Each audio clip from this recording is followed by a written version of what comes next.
Ba-da-ba-ba-ba-ba-ba. Ba-da-ba-ba-ba. Ba-da-ba-ba-ba. Ba-dia, ba-dia, ba-dia, dia, dia, dia, dia.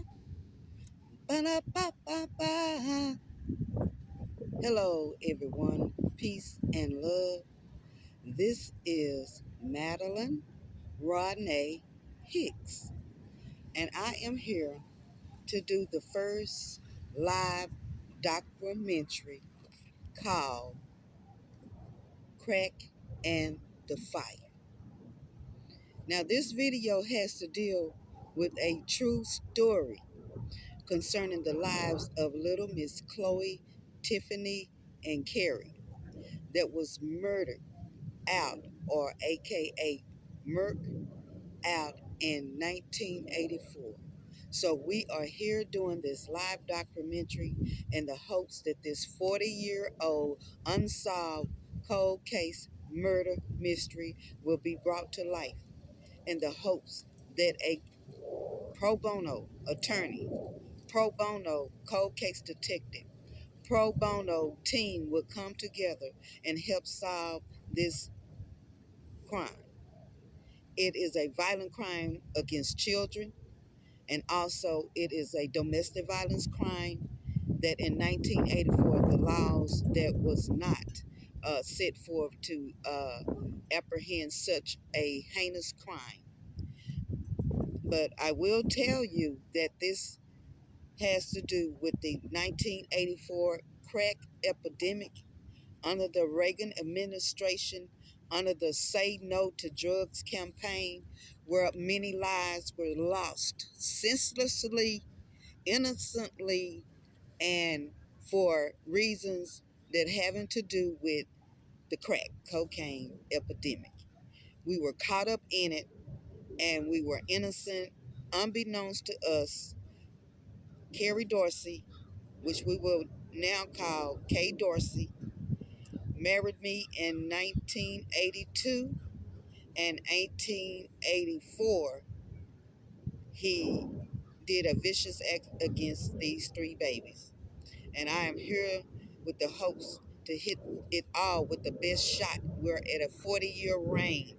It has been so many tosses and turns and holdups that we could not get all the accurate information to go forth. But now, as you know, black people, we have to, as y'all call us now, people of color, we have to solve our own crimes. So I am the mother of these three young babies, and I'm going to introduce you to them in the hopes that you share this documentary video to somebody that may want to help us. I am here in honor of these three sheroes. These are my sheroes. I was a baby with the babies, and so now I have to go on with the quest. And so, without going on any further, I'd like to introduce you to Chloe, Tiffany, and Kerrie, that now sleeps in a worn grave, that now needs justice for the heinous crime that was committed against them, that was ruled an accident. And stay tuned for Crack and the Fire documentary part 2, so you can get all the gory details and all the information that I have come up with in this 40-year reign in order to get some type of justice for my three baby girls. You also can follow our page on Facebook, the fire that took my three baby girls' lives. And so first, I want to introduce to you all little Miss Chloe. And she was 4 years old. Her name is Chloe Danae Hicks. Our second baby,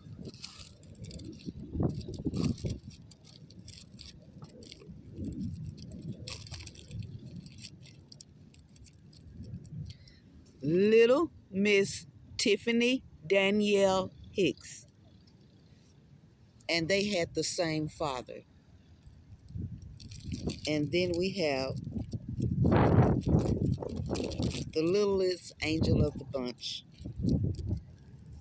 little Miss Kerrie Dorsey. They lay here now in this grave that we're gonna fix up for this December 20th, 2023.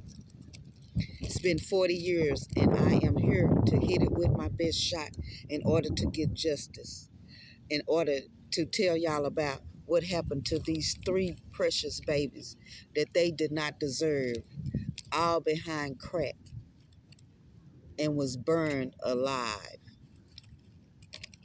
Mr. Dorsey, you need to be answering. I have been fighting for 40 years. I am holding up to the plate. I have come forth.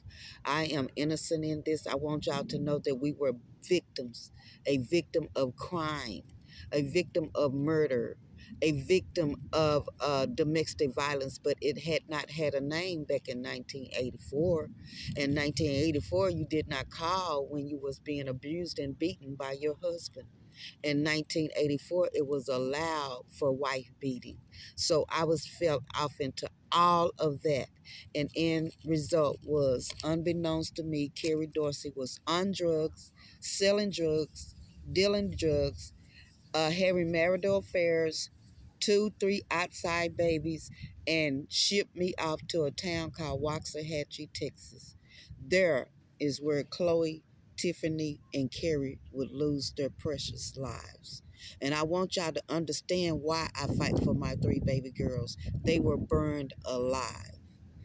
I have to correct the story. The news clipping only told some of the story, and it was not all true. Also, it was a news clipping that no one can find now. I just got their death certificates in December of 2020.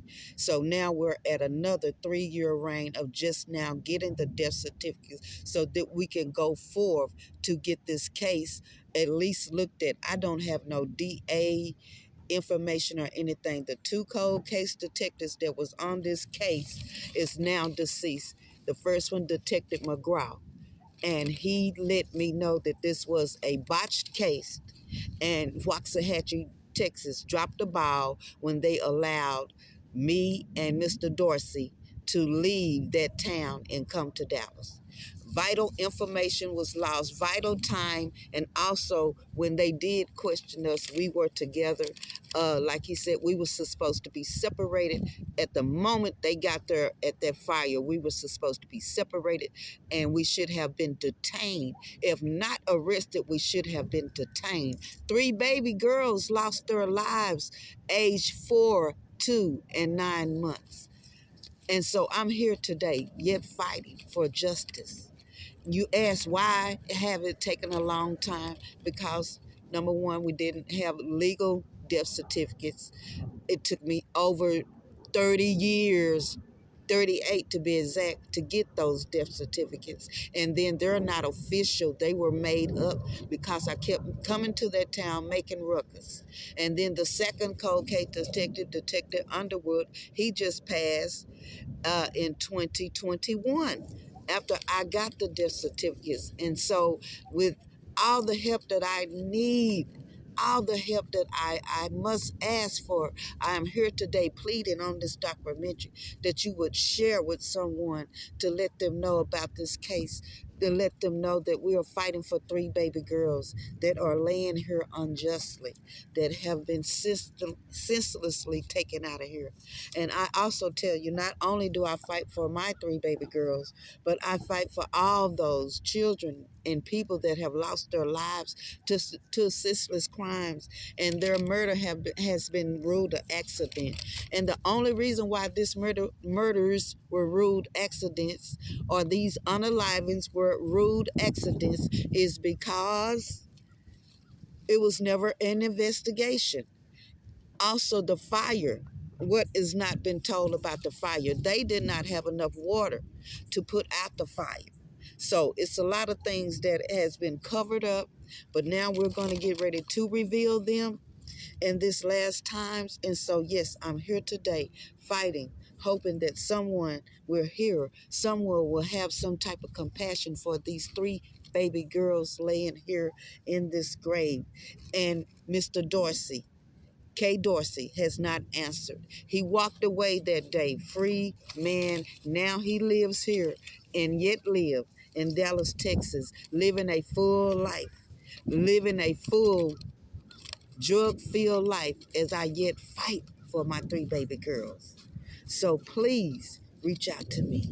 If there's anyone that could help us, I want to just give y'all a little brief story on Chloe. She was 4 years old. She was beautiful. She loved to sing and dance. She liked the Michael Jackson Beat It.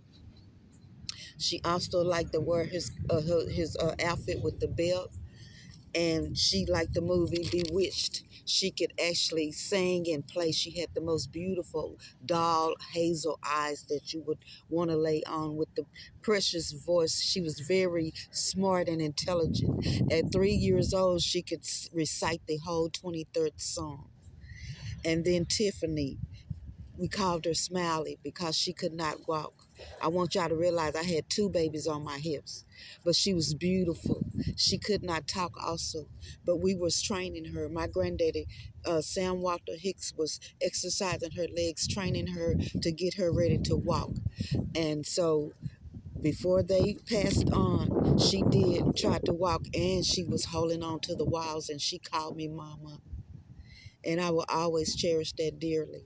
And then we have little Kerrie Tanae. She was only 9 months old. She was stuck to her mom. She was breastfed. She was a doll. She was chocolate. Beautiful baby with silk curly hair long down her back. If you tried to put rubber bands or roll anything on it, it would just slide off. So her hair was just silky. Only thing you could do was put baby lotion on it. And they were just lovely children, and I just hate that they were sacrificed for Kerrie Dorsey's drug habit, drug addiction. Please, somebody step up to the plate. I am here fighting for my daughters. I am relentless. I will not stop. I am also resilient in the quest for the lives to be accounted for. When I found out what happened, and I'll talk to you about it in the documentary part 2, on how it was revealed to be by Miss Tina that a unaliving was intentionally committed on these three baby girls for reasons of a drug deal, for a reason drugs